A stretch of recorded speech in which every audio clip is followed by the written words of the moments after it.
Okay, here we go. This is John Gonder for Chabot and Las Positas Colleges, and a little update to my previous video on taking and preparing good screenshots for reports in Canvas. I love, isn't that a great picture? That's a actual network diagram turned in a few years ago, and I had not been specifically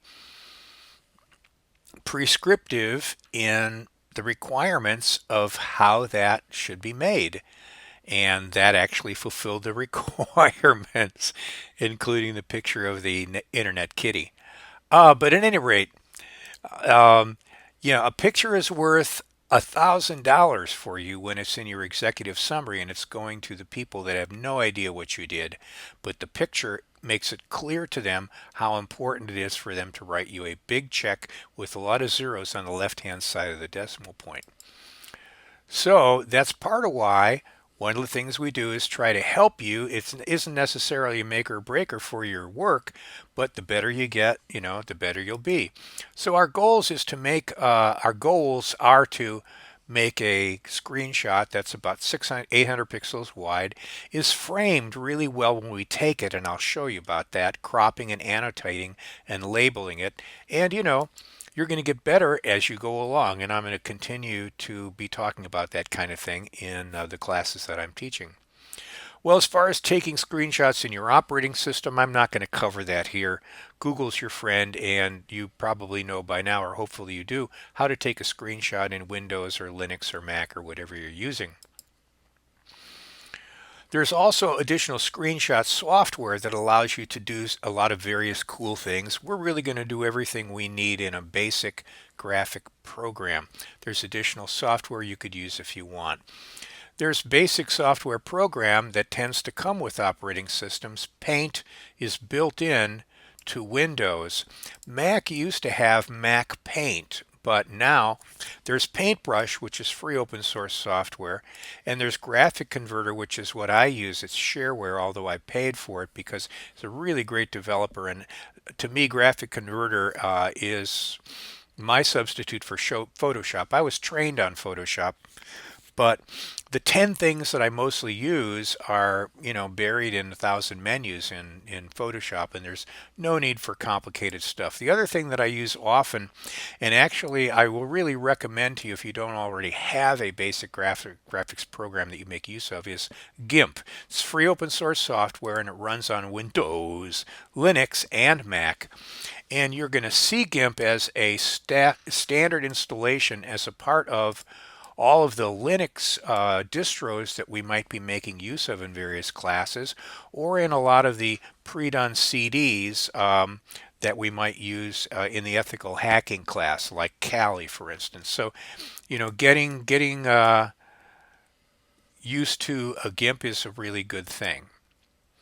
And GIMP is right up there, gimp.org. You can go ahead and download it. As far as the Windows, if you want to put it in, it's a basic Windows standard click-through installation. There's nothing very unusual about it. Let's go on over to a Windows box here. So just to look and feel, here is the Paint program in Windows. Looks pretty much the same that it did in Windows version 3. And then here's what GIMP looks like. It's very full featured. You can really do a lot of stuff with it.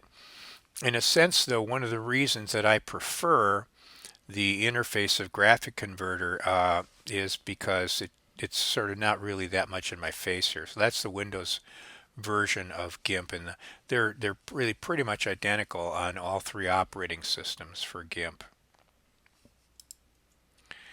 So let me give you an example. So here's a picture of what we're talking about in this report, and I'm inserting the picture here because I've talked about we found a SYN packet. Where? Oh, it's in there somewhere, but it's not really easy to see. Zeroing in on it and identifying it clearly in a graphical way is a whole lot better. And that's the direction in which we're trying to get with better screenshots. So, and here's a section of a previous report, you have the label for this picture is good. This screenshot shows file name and display filter. The job at this particular point was to set a particular title bar setting and then do a practice a filter and then to take a screenshot and show those as part of the report. Well, yeah, they're in there, but boy, they're really tiny. And if this was what we were being paid to have found, it's not nearly as good as this. So yeah, that question is which one you would write a check for. If you knew nothing about the process, you knew nothing about Wireshark, but just knew that these were the things that were supposed to be found and displayed to you, and these are the same width. The difference being what? Well, I've zeroed in on this section of the picture, and then I've underlined what I'm talking about, and I've identified it really clearly. This is not the world's greatest graphic achievement, but it does the job, and that's fine. So let me demo a little bit. I'm going to demo the process of selecting an area well, because that is really important for the best resolution when you're zeroing in on something. Taking a big picture and then blowing up a section of it typically results in very low resolution. So you can fix that by looking for what you're wanting in the window, expanding, zooming in the application first before you take the screenshot. Then I'm going to take a pic, crop it, set the width, and annotate and label it. Okay, well, here's an example. Say, let me go on over here too. So if I took a screenshot of this whole thing, let's say let's say it was this big, which is the normal default. I take a screenshot of this whole thing, and then I expand this area, then this is what I get over here. See how fuzzy this is, pixelated? Whereas if what I do at the beginning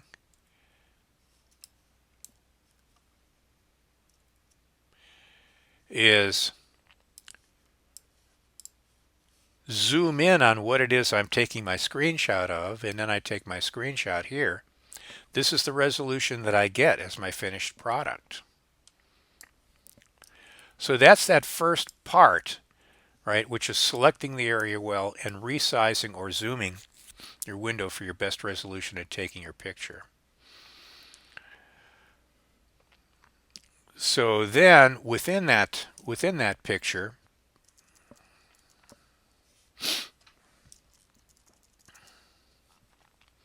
let's say, so within that picture, now I'm open up in Graphic Converter, and a Graphic Converter has a bunch of tools here. I can select an area here, and then I can crop to that size. And then up here also in the size, I can scale that to be 800 pixels wide.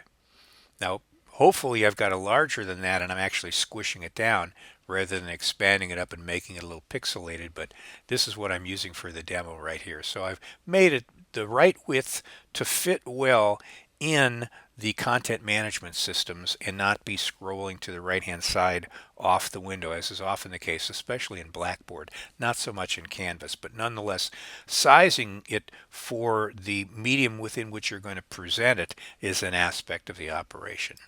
So now I cropped that and I set the width, and now I want to do something to annotate that. Let me choose a different one. Oh, that was the comparison. Here's my example. Let me close this, and I will close that without saving it. Let me take this example.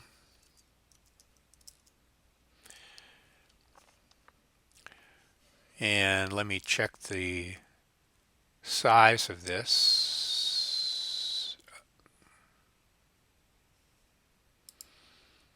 Scale, it's 864, so I'm going to make it down to 8.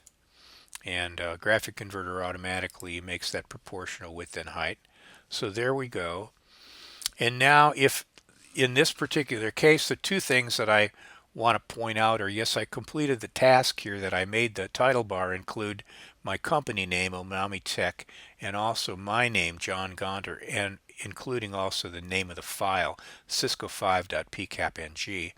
And then that there is a display filter that I've created here to find all traffic going to and from this IP address. And so I can then open up and let me select my color here and go in here and let's see.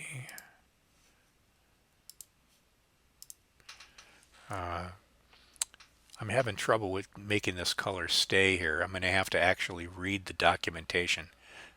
It's going to come up red here, I can see. So display, oh no, it's coming up black. Display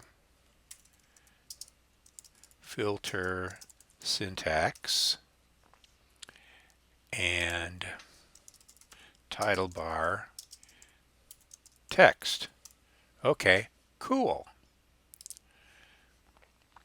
And now I'm going to choose the line, and there we go. Well, actually, two things I can do with the line here. I'm going to underline what I'm looking for just to make it a little easier to discern. And then I'm actually going to take the line here and make an arrow on the end of it so that I can connect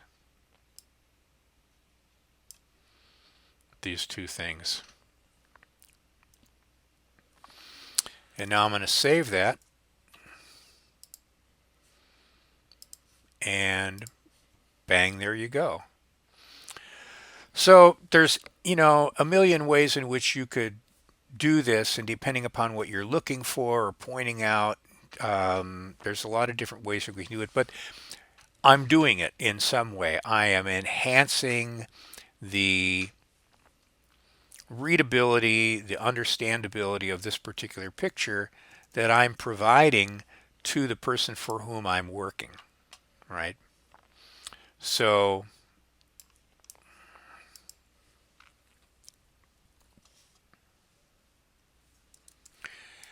this falls under the rubric of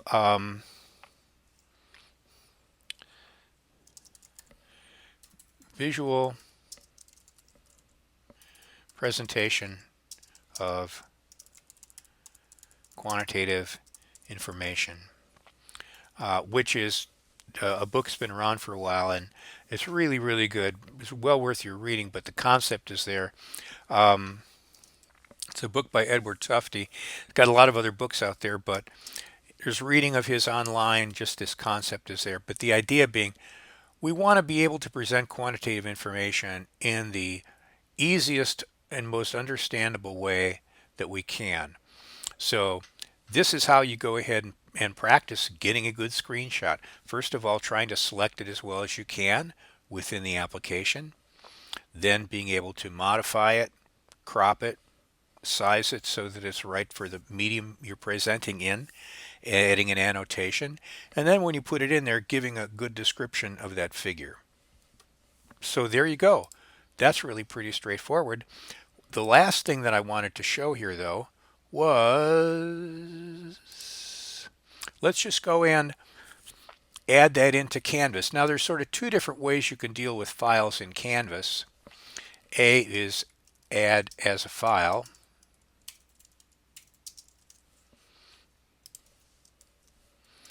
And B, add in your document when you're putting it in there. And we'll show both of those right now. So basically, for adding it as a file, I'm going to, oh, there we go. Come on. There we go.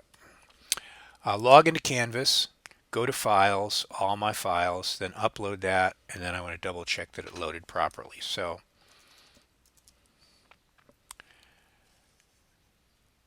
from the 7502 web page, there's a click to log into Canvas, and Once I'm into Canvas, let me size this up just a little bit here. I'm going to click on Files, and I can see files that have already been added here available for you. I'm going to click on All My Files, and actually I've already uploaded this, when I was practicing this screenshot example, so I'm actually just going to delete that one that's already there. So you can both add and delete files, so I'm going to add a screenshot example file, and bang, there it is. I'm going to click on it just to double check that it uploaded okay, and there it is. That's what I wanted, and there we go. Now I can go ahead and up in the right hand corner click close. Now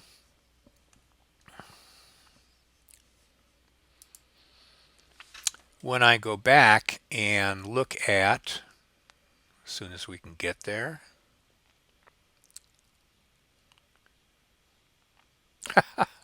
love it.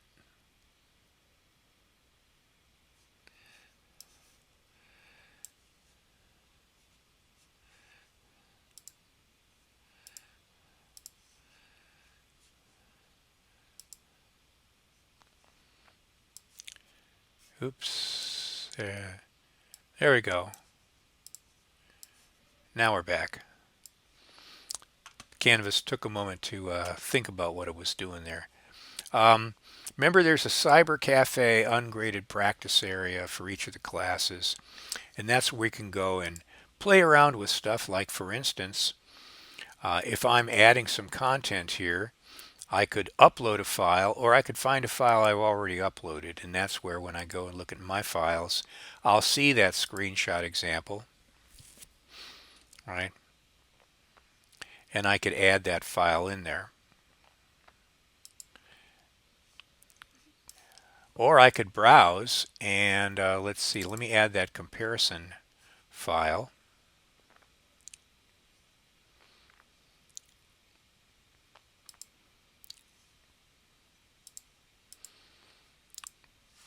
So here's some, and I've submitted that. Now let me resubmit that assignment.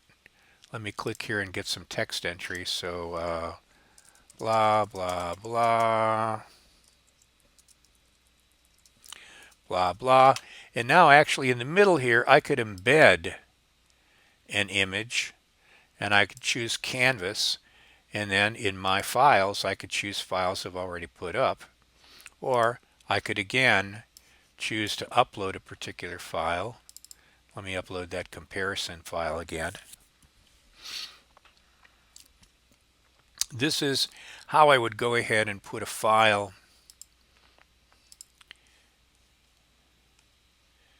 into an assignment. And then just to check, see, did that happen?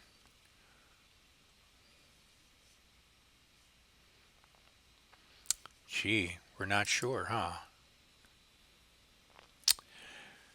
Well, that's why sometimes a lot of people save out, and I always tell people that they should be writing their reports in a text editor, typically doing that as an RTF file, and then I can put in the pictures that I've saved exactly where I want them. Then I can save that out as a PDF. Then we're all in the same spot. So there's a number of different ways you can add files in there, but importantly, hopefully they're going to be good pictures that you have created in the first place by making what you want as big as possible, taking a good screenshot of it, sizing it, cropping it, and putting in an annotation that helps your reader make sense of what it is you've got. So bang, there you go. That's about it. Pretty quick and dirty. Again, I suggest you try GIMP because you're going to be seeing it in any Linux distros that you use. But other than that, you could really use any file graphic editor you want. It's pretty straightforward. There's no need to get extra fancy. Basic stuff.